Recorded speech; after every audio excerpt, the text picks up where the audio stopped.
بسم اللہ الرحمن الرحیم۔ السلام علیکم۔ ہمیشہ کی طرح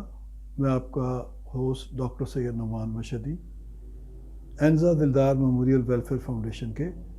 لیٹسٹ کیمپ کے بارے میں آپ کو بتانے کے لیے حاضر ہوا۔ آج میں آپ کو 12 مئی 2024 کو ہونے والے فری میڈیکل کیمپ کے بارے میں بتاؤں گا۔ گزشتہ 2 ہفتوں سے میں عمرے کی ادائیگی کے لیے سعودی عرب گیا ہوا تھا، اور میری جگہ میرے دوست جو ہیں انہوں نے بڑی مہربانی کی اور 2 کیمپ انہوں نے میری جگہ پہ بھگتائے۔ لیکن یہ جو تیسرا کیمپ تھا اس میں پہلے ہماری فلائٹ کی ڈیٹ ایسی تھی کہ ہم نے 11 کو پہنچ جانا تھا، لیکن بعد میں وہ فلائٹ ڈیلے ہو گئی۔ اس وجہ سے پھر میری جگہ کوئی اور ڈاکٹر موجود نہیں تھا، تو میں تقریباً 8 بجے گھر پہنچا ہوں ایئرپورٹ سے۔ تو پھر میں نے یہ سوچا کہ اب مجھے خود ہی جانا پڑے گا، کیونکہ بے شمار مریض جو ہیں وہاں انتظار کر رہے ہوں گے۔ چنانچہ میں تقریباً 8:30 بجے لاہور سے روانہ ہوا، اور 10 بجے کے قریب ہم لوگ حویلی دلدار شاہ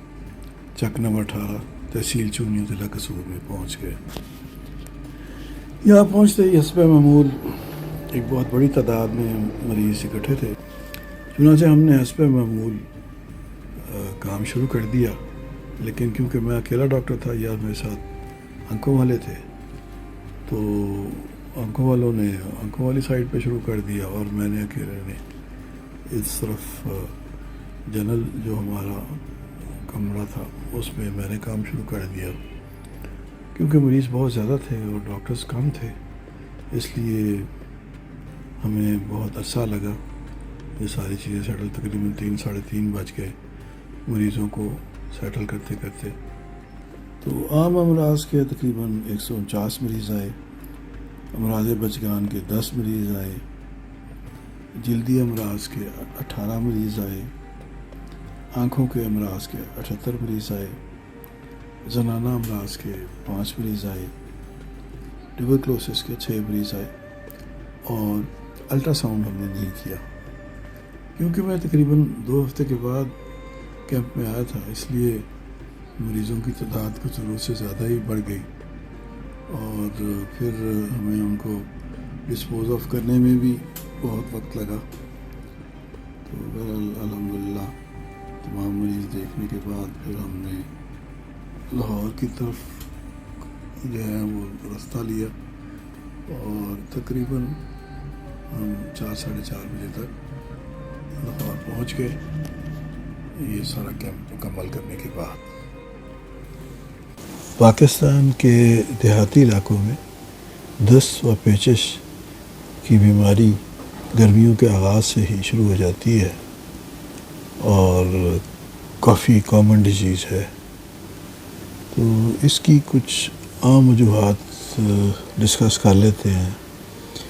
سب سے پہلی وجہ تو یہ ہے کہ پانی کی آلودگی، یعنی صاف پانی اکثر دیہاتوں میں موجود نہیں ہوتا۔ عام طور پر تالابوں، جھیلوں یا کنویں کے ذریعے پانی استعمال کیا جاتا ہے، جو کہ آلودہ ہوتا ہے، اور وہ اکثر دست کی بیماری کا باعث بنتا ہے۔ دوسری اہم وجہ ناقص صفائی ہے۔ کچرے کو ٹھکانے لگانے کے لیے کوئی انتظامات نہیں ہوتے، نہ ہی کوئی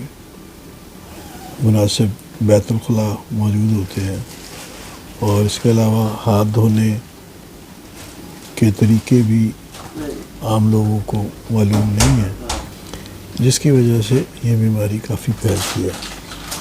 تیسری بڑی وجہ غیر صحت بخش کھانے اور ملاوٹ شدہ اشیاء استعمال کرنے سے بھی یہ بیماری بہت پھیلتی ہے۔ چوتھی وجہ مکھیاں و دیگر کیڑے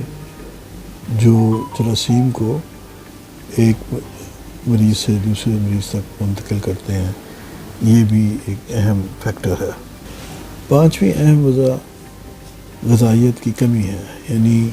بچے اور حاملہ خواتین جو ہیں وہ ناکافی غذائیت کی وجہ سے ان کی قوت مدافعت کمزور ہو جاتی ہے، جس کی وجہ سے وہ آسانی سے اسہال کا شکار ہو جاتے ہیں۔ چھٹی وجہ موسمیاتی تبدیلیاں ہیں، کبھی بارش ہو جاتی ہے، کبھی گرمی بڑھ جاتی ہے، کبھی کم ہو جاتی ہے، اور اس کی وجہ سے بھی پیٹ کی بیماریاں زیادہ ہو جاتی ہیں۔ ساتویں اہم وجہ دیہی علاقوں میں صحت کی دیکھ بھال کے لیے مناسب سہولیات کا فقدان ہے،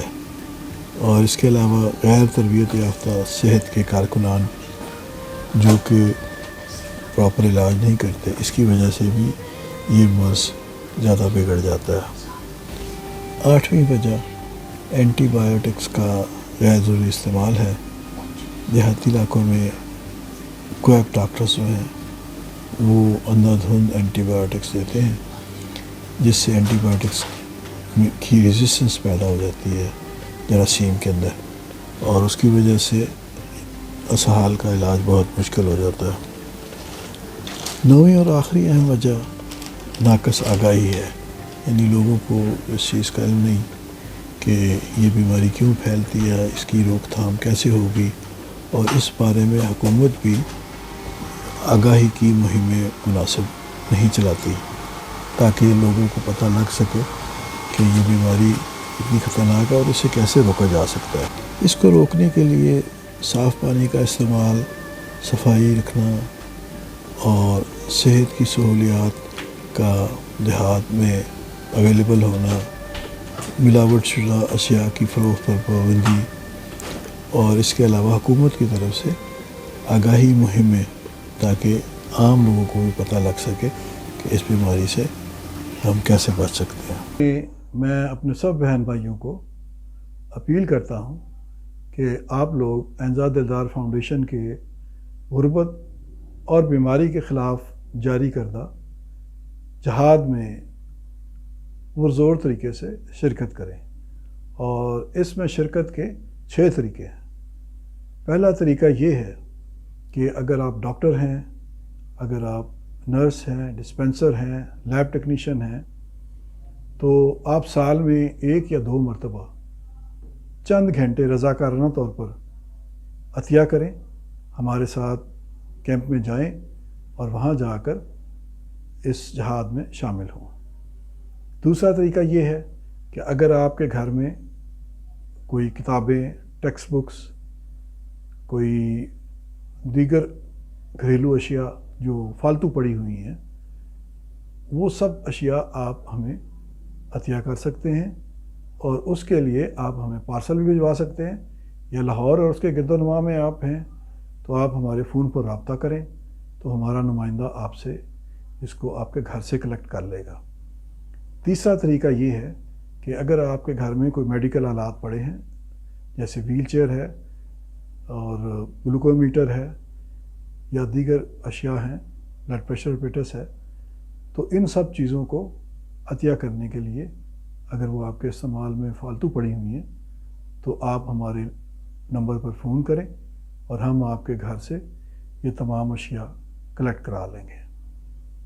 پانچواں طریقہ یہ ہے کہ ہمارے بورڈ آف گورنرز نے یہ فیصلہ کیا ہے کہ ہم صحت کی ان مفت سہولیات کو جاری رکھنے کے لیے اور ان کو بڑے پیمانے پر آپ تک پہنچانے کے لیے ایک مستقل ہسپتال بنایا جائے، اور اس کا نام سید نظر حسین مشہدی میموریل ہسپتال ہوگا، اور اس کے لیے زمین کا انتظام ہو چکا ہے اور نقشے بھی بن چکے ہیں، اور آپ سب سے اپیل ہے کہ آپ لوگ جوک در جوک اس کے لیے زکوٰۃ، صدقات، خمس و دیگر عطیات ہمیں دیں تاکہ اس ہسپتال کی تعمیر جلد از جلد مکمل ہو جائے اور ہم یہ جو سلسلہ ہے اس کو مسلسل جاری رکھ سکیں۔ چھٹا طریقہ یہ ہے کہ آپ نقد عطیات ہمارے اکاؤنٹ میں جمع کروائیں۔ شکریہ۔